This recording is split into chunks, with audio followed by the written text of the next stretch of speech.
अस्सलामु अलैकुम वरहमतुल्लाह। मैं जकम खान सामान्य ज्ञान ग्रुप परिवार आप सभी दोस्तों का हार्दिक अभिनंदन करता है, हार्दिक स्वागत करता है। आज से हम आपके लिए उर्दू सब्जेक्ट से मुतालिक वीडियो क्लास फराहम करेंगे। तो आज ये पहली क्लास है जिसमें आपको introduction of Urdu language, it's history and starting, Urdu ज़बान की तारीख़, उसका आगाज़ व इर्तिक़ा। आप हमारे चैनल को सब्सक्राइब करें और ज़्यादा से ज़्यादा शेयर करें। देखिए, ज़बान का तारुफ, अगर आप दुनिया की कोई भी ज़बान पढ़ रहे हैं, चाहे हिंदी हो, इंग्लिश हो, पंजाबी हो, संस्कृत हो, कोई भी भाषा हो, कोई भी ज़बान हो, कोई भी चीज़ हो, तो पहले आपको उस सब्जेक्ट के बारे में जानना ज़रूरी है कि ये सब्जेक्ट कैसे शुरू हुआ, कहाँ से शुरू हुआ, क्या इसकी वजूहात हैं शुरू होने की, ताकि बात अच्छी तरह समझ में आ सके। इसी सिलसिले में हम उर्दू से संबंधित वीडियो क्लास के ज़रिए आपको ये बताना चाह रहे हैं कि उर्दू की पैदाइश कैसे हुई। इसमें मुख्तसरन आपके सामने उर्दू की तारीख़ और उसके आगाज़ और इर्तिक़ा के मुतालिक मालूमात फराहम की जा रही है, इसलिए वीडियो को आखिर तक देखें।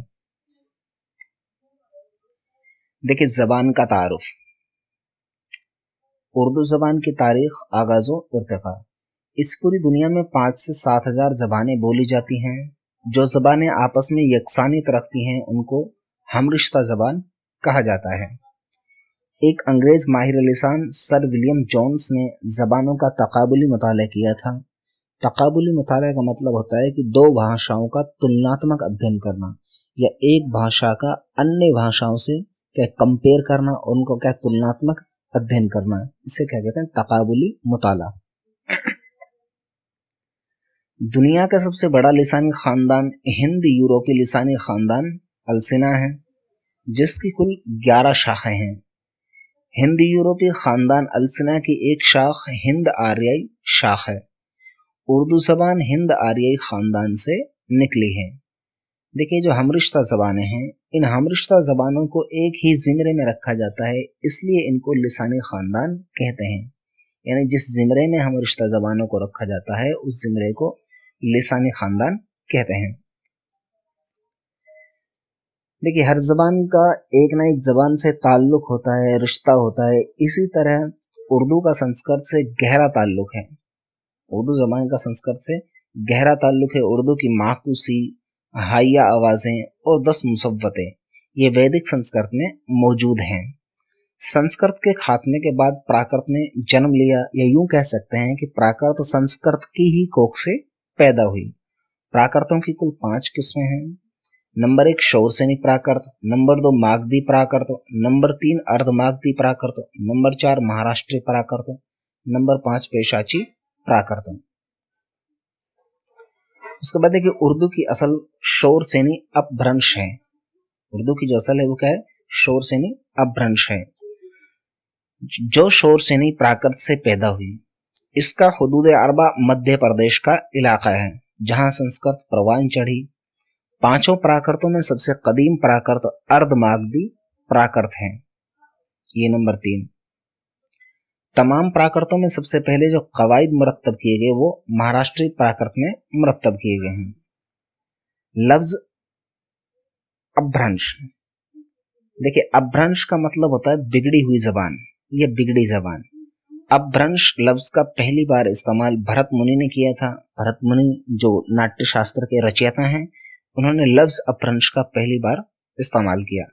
हिंदुस्तान की जदीद ज़बानों का माखज़ अपभ्रंश को माना जाता है। क्वेश्चन यूँ आ सकता है कि हिंदुस्तान की जदीद ज़बानों का माखज़ किसे माना जाता है, तो वो क्या है, अपभ्रंश।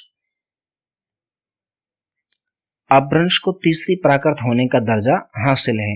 उर्दू के अक्सर व बेशतर उदबा ने अपभ्रंश की कुल 5 अक़साम शुमार की हैं, जिनमें से पहली क्या है, शौरसेनी अपभ्रंश, दूसरी मागधी अपभ्रंश, तीसरी अर्धमागधी अपभ्रंश, चौथी महाराष्ट्री अपभ्रंश और 5वीं शुमाल मगरिब अपभ्रंश। उसके बाद देखिए, खड़ी बोली के औसाफ। खड़ी बोली की सबसे अहम खुसूसियत यह है कि इसके अस्मा व अफ़ाल, सिफ़ात व ज़माइर सब क्या है, अलिफ पर ख़त्म होते हैं। यानी इसके इसम के आखिर में भी अलिफ आता है, फ़ाइल के आखिर में भी अलिफ आता है, सिफत के आखिर में भी अलिफ आता है, और इसी तरह ज़मीर के आखिर में भी अलिफ आता है। मसलन जैसे देखिए बेटा, लास्ट में क्या अलिफ है। इसी तरह तेरा, मेरा, तुम्हारा, ठीक है, ये क्या ज़मीर है, इसके आखिर में अलिफ है। इसी तरह काला, पीला, ये सिफात हैं, इनके आखिर में भी अलिफ है। इसी तरह खाया, पिया, लाया, गया, आया, ये सब क्या है, फ़ैल हैं, इनके आखिर में भी अलिफ हैं। इसी लिहाज से इसको अलिफ पर ख़त्म होने वाली बोली कहा जाता है। अलिफ पर ख़त्म होने वाली बोली किसे कहा जाता है? खड़ी बोली को। इसके बाद देखिए लफ्ज़ उर्दू, जो ये 4 हरूफ का मजमू है, अलिफ, रा, दाल, वाव, उर्दू, ये तुर्की ज़बान का लफ्ज़ है और तुर्की ज़बान में उर्दू के माने लश्कर या फ़ौज के हैं। उर्दू एक जदीद हिंद आर्याई ज़बान है जो शोरसेन या भ्रंश की खड़ी बोली से तरक्की याफ्ता है। उर्दू सरजमीन हिंदुस्तान में पैदा हुई और यहीं परवान चढ़ी। इसको मुख्तलिफ अदवार में मुख्तलिफ नामों से जाना गया। हिंदुस्तान की निस्बत से इसे हिंदी और हिंदवी कहा गया। हजरत अमीर खुसरो ने अपनी मसनवी नए सपहर में हिंदुस्तान की कुल 12 बोलियों का जिक्र किया है, जिनमें ज़बान दहली, इससे मुराद उर्दू ही है, उर्दू का भी जिक्र है, यानी ज़बान दहली का जिक्र है।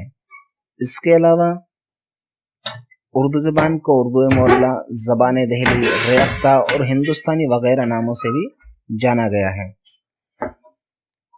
उर्दू के अहम उदबा में doctor Shaukat Sabzwari, Suhail Bukhari, George Grierson ने कहा है कि उर्दू की असास खड़ी बोली है। जो उर्दू की बुनियाद है वो खड़ी बोली पर पड़ी है। जॉर्ज ग्रेसन ने खड़ी बोली का शुमार मगरबी हिंद की बोलियों में किया है। उन्होंने अपनी किताब Lisani Jaiza-e Hind, linguistic survey of India, एक उन्होंने किताब लिखी थी। उस किताब के अंदर उन्होंने उर्दू की पैदाइश को बालाई दोआब और रुहेल खंड की वर्नाकुलर हिंदुस्तानी से माना है। उन्होंने मगरबी मागधी अपभ्रंश की बोलियों को बिहारी नाम दिया। क्या नाम दिया? बिहारी नाम दिया। जॉर्ज ग्रेसन ने मध्य प्रदेश की जबान को मगरबी हिंद का नाम दिया। जो मध्य प्रदेश की जबान है उसको किसका नाम दिया? मगरबी हिंद का।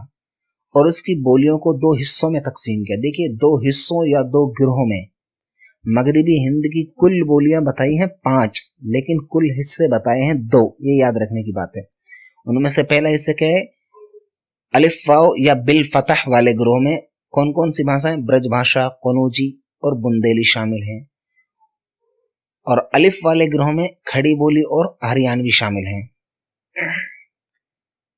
उसके बाद जॉर्ज ग्रेसन ने मगरबी हिंद की कुल 5 बोलियां बताई हैं, जिनमें से नंबर 1 ब्रज भाषा, number 2 Kanauji, number 3 Bundeli, number 4 खड़ी बोली, नंबर 5 हरियाणवी।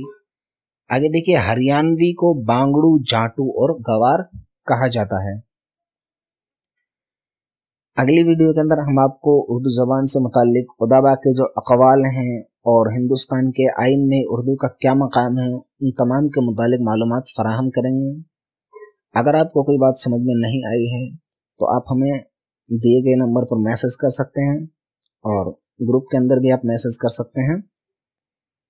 उम्मीद है आपको समझ में आया होगा। अस्सलाम वालेकुम।